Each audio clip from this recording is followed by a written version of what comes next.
आती है कर्माबाई की।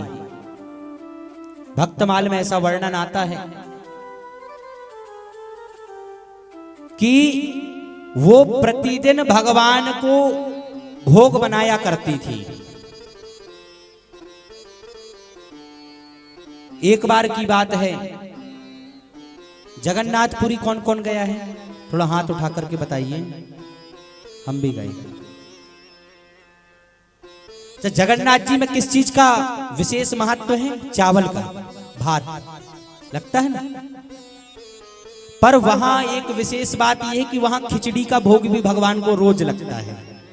प्रतिदिन 365 दिन, एकादशी के दिन तो चावल का महत्व और बढ़ जाता है वहां।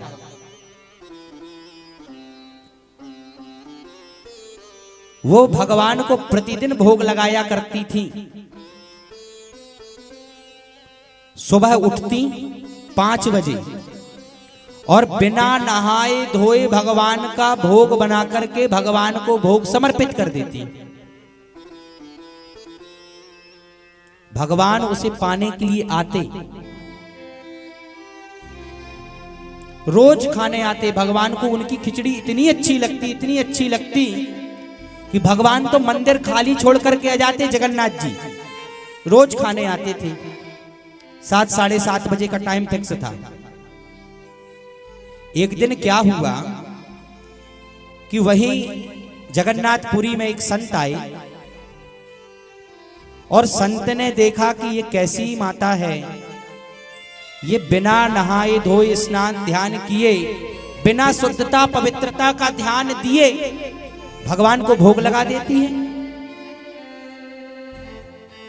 उसने कहा कि देखो माता जी, स्नान ध्यान करके शुद्धता पवित्रता के साथ अच्छे वस्त्र धारण करने के बाद ही भगवान को भोग बनाना चाहिए।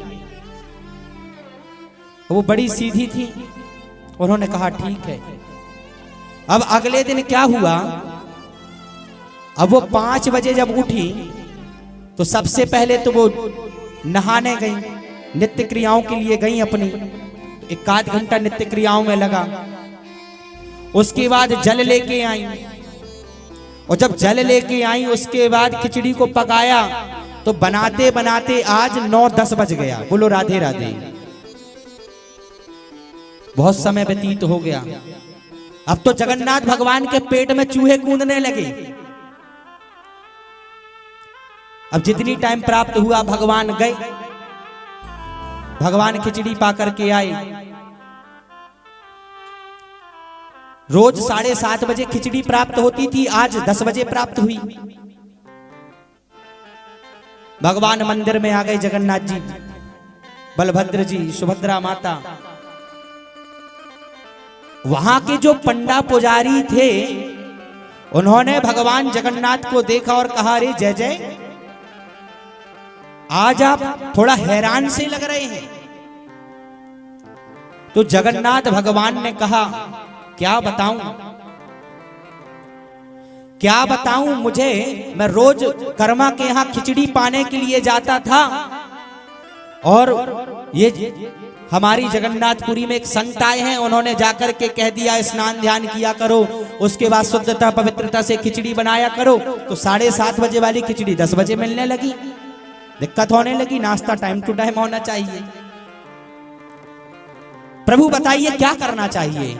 भगवान ने कहा जाओ और जाकर के उन संत से कहो कि वो जो कर्मा जैसे भी खिचड़ी बनाती थी ना, वैसे ही खिचड़ी बनाए जैसे पकाती थी। पुजारियों ने संत को पकड़ा, संत से यह बात बतलाई और संत पुनः कर्माबाई के यहां गई और जाकर के कहा कि हे माता, मुझे माफ करना, मैंने तो सोचा, मैं तो केवल भक्ति भक्ति करता हूं ना, भाव मेरे अंदर कम है, और प्रभु तो भाव के भूखे हैं। तुम जो कार्य करती थी वो भाव से करती थी, और जब मैंने तुम्हें समझाया तो तुम्हारा पूरा क्रम ही डिस्टर्ब हो गया।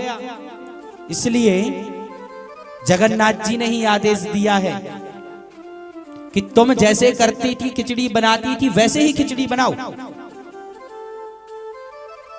अब कर्मा दूसरे दिन उठी और उसी प्रकार से अब खिचड़ी बनाया तो भगवान जगन्नाथ जी भी पाए और जगन्नाथ भगवान प्रसन्न हो गए।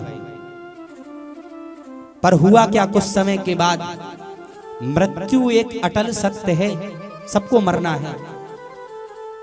कर्माबाई मर गई। मृत्यु को जब प्राप्त हो गई तो भगवान जगन्नाथ जी रोने लगे। पुजारियों ने पूछा, प्रभु आप क्यों रोते हैं? भगवान ने कहा कि मुझे जो रोज खिचड़ी पवाती थी मां, वो आज मृत्यु को प्राप्त हो गई है। अब मुझे खिचड़ी कौन पवाएगा? मेरे लिए खिचड़ी कौन बनाएगा? पुजारियों ने कहा, प्रभु आप चिंता मत करिए, आज से प्रतिदिन आपके लिए यही खिचड़ी का प्रसाद बनेगा। और उस दिन से जगन्नाथपुरी में प्रतिदिन खिचड़ी का भोग लगने लगा। बोले जगन्नाथ भगवान की।